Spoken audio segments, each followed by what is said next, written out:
reason that the AP was barred, which they said was because they're not using the phrase Gulf of America, they're using Gulf of Mexico in line with their standards. And so the question here is this setting a precedent that this White House will retaliate against reporters who don't use the language that you guys believe reporters should use? And how does that align with the First Amendment commitment that you were just talking about? I was very upfront in my briefing on day one that if we feel that there are lies being pushed by outlets in this room, we are going to hold those lies accountable. And this should have been done by Biden years ago. This should have never been allowed to happen. I know he's a friend of yours. But couldn't Putin just withdraw his... He's a friend of today? CNN. That's why nobody watches CNN The chemistry between Karoline Leavitt and Caitlyn Collins is through the roof once again. Since Karoline became the White House press secretary, tensions between the two have been building, and each escalating argument has ended with Kaminau, Karoline emerging victorious. Yet their most recent confrontation, Collins' continued inclusion at the table, is being questioned by some due to the intensity of the situation. In exactly what way did Karoline's words cause Collins to trip on live television? Could this be the breaking point that destroys Collins' remaining credibility? You won't want to miss this showdown, so stay tuned. Karoline Leavitt has been causing more controversy than a 4th of July fireworks show with her recent clapbacks to CNN's Caitlyn Collins. They recently clashed, though. It has sparked a media frenzy so large that it may require a separate group to handle the problem. It all started when Collins, never one to back down, thought she had Leavitt cornered with this question. Which White House official made the decision to bar the AP reporter from the Oval Office and the diplomatic reception room last night? Well, first of all, let me just set the record straight. It is a privilege to cover this White House. It's a privilege to be the White House press secretary. And nobody has the right to go into the Oval Office and ask the President of the United States questions. That's an invitation that is given.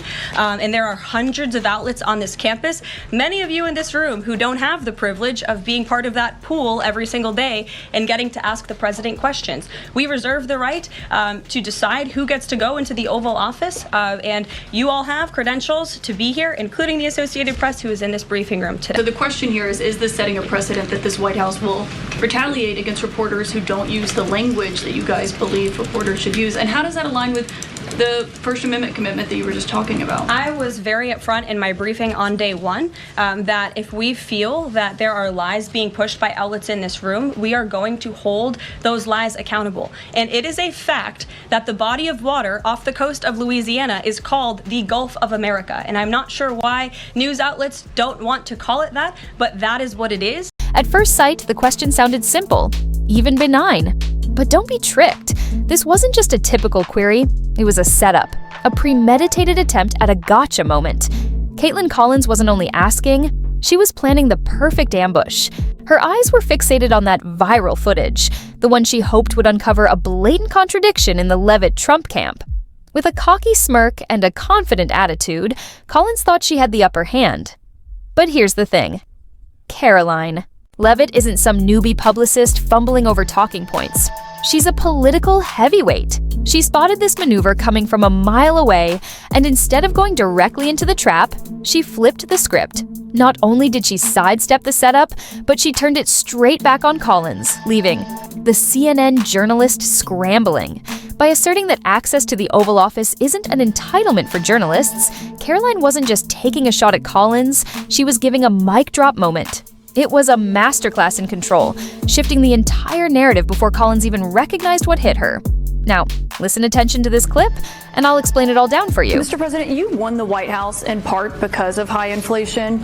If your tariffs make prices go up... Excuse me, we haven't asked you to speak yet, please. Right? Trump didn't shut her down for being assertive. He did it because she crossed the line into open contempt.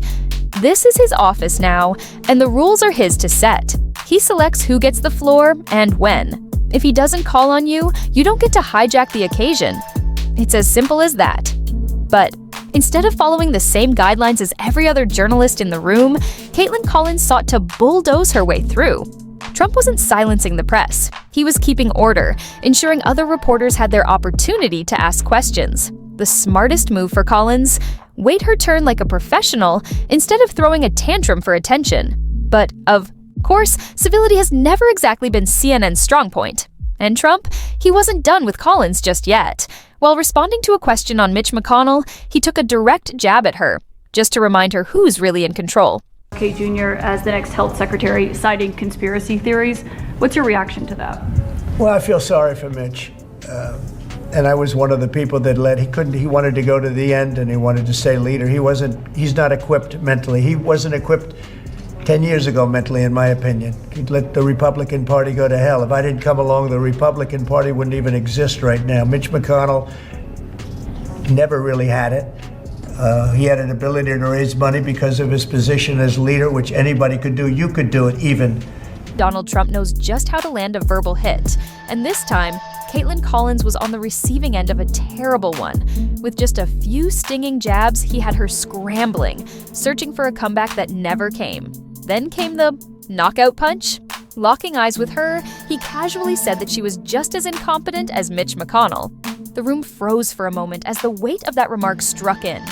Collins stepped in believing she could control the debate, but instead, she found herself publicly destroyed. This wasn't simply a casual dig. It was a deliberate hit, revealing her bias, poor arguments, and unsuccessful attempts at playing hardball. Trump wasn't simply shutting her off.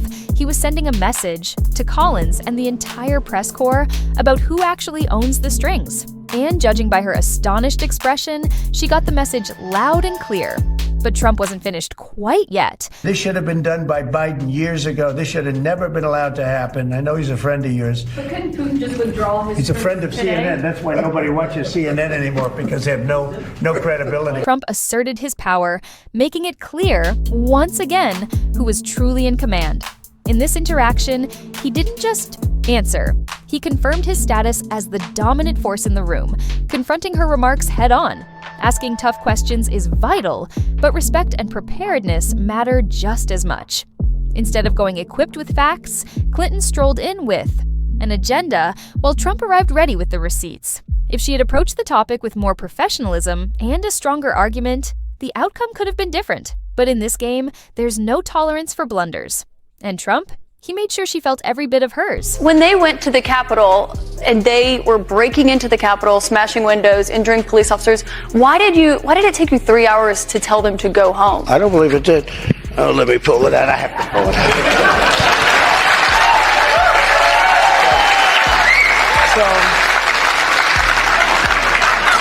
So if you look at, on January 5th, the day before, I said, please support our Capitol Police and law enforcement.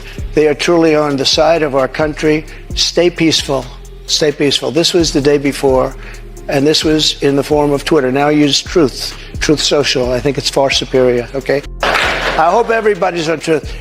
If you look January 6th, just at before 2:30, I am asking for everyone at the U.S. Capitol to remain peaceful. This is right after, as it was happening. But what happened is, they took it down. I don't know why. I think they took it down because it was so good. They didn't like it being up there. I am asking, and we didn't know until I got it back, because now I have 90 million people waiting for me to go back, but I'm on Truth and I'm staying on Truth. Listen, I am asking for everyone at the U.S. Capitol to remain peaceful. No violation. We want no violation. We want no violence. Remember, we are the party of law and order. Respect the law and our great men and women in blue. Thank you. That was at 2:30. Trump is hauling out receipts and pushing them right in Caitlyn Collins' face, proving her and the entire woke media machine dead wrong. For years, they've peddled the same stale narrative, that Trump incited his supporters to attack the Capitol, that he's some power-hungry monster, a so-called dictator in waiting, seeking to control Americans against their will. But here's the truth they can't handle. Trump did call for peace. He did tell his fans to stop and respect law enforcement. And now, with actual proof backing him up, he's deconstructing the media's fabricated lies one by one. The same media who spent years trashing him are now scrambling, twisting themselves into knots to construct yet another false narrative. But Trump, he's had enough of their crap, and this time, he called them out, right there, in front of everyone. Why? Because the truth always wins. You held on to those documents when you knew the federal government was seeking them and then had given you a subpoena to return them. Are you ready? Are you ready? Can I talk? Yeah, what's you the mind? answer? Do you mind? I would like for you to answer the question. Okay, it's very simple to answer. That's why I asked it. It's very simple you're a nasty person, I'll tell you. They just couldn't stop manipulating the facts, even with Trump throwing out cold, hard data right in front of them. The receipts were there, indisputable. But did that stop the awakened media machine? Of course not. Because for them, it was never about the truth. It was about pushing a narrative, no matter how many lies it needed to keep it alive. To the woke mob, Trump could do no right. If he called for peace, they argued he didn't mean it. If he criticized violence, they claimed it was too little, too late. And if he defended himself, well, that was simply him playing the victim. The purpose was never honest reporting. It was about manipulating public opinion. This is the same media that spent years publicizing unsubstantiated charges, banning articles that didn't fit their narrative, and gaslighting the people into trusting fiction over fact. But now, with Trump standing his own and fighting their lies with irrefutable facts, they're panicked. Because the more people see the truth, the less influence the media holds. And that terrifies them. Meanwhile, Leavitt is still having a blast at the expense of Caitlyn and her enlightened co-workers. The historic proposal for the United States to take over Gaza, announced by President Trump last night, underscores this commitment. Insanity is doing the same thing over and over again and expecting different results.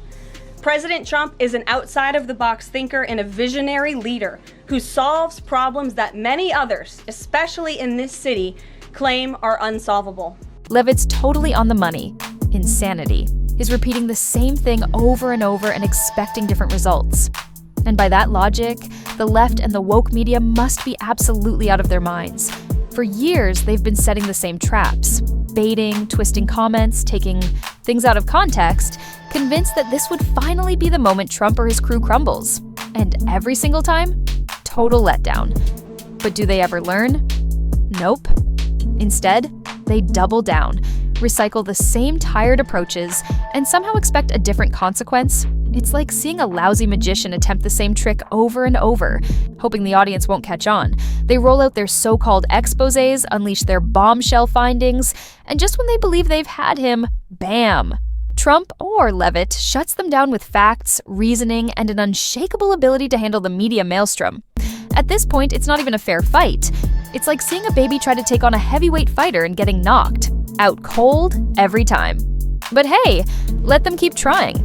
Because if history has shown us anything, it's that the left is better at losing than understanding they're losing. And that finishes up today's video. If you loved it, be sure to hit that like button and subscribe if you haven't already. Thanks for watching, and I'll see you in the future episode.